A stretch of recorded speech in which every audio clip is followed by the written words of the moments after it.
Hi, this is MOTOROLA Edge 40 and I'll show you how to add and remove home screen widgets on this device.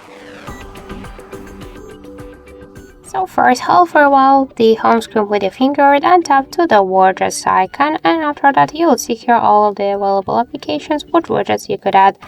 For example, the calendar widget get two different types of the widgets. You could add the calendar bounce view and the shadow. To add the widget to your home screen, you should just hold it and drag it to the home screen by this way. If you want to move this widget here on the screen or between the screens, you should just hold it and drag it. To resize the widget, just hold it for a while, and after that you could make it bigger or smaller. And to remove it from the home screen, hold it and drag it to remove icon. So that's it. Thank you for watching, and if you find this video helpful, leave thumbs up and subscribe.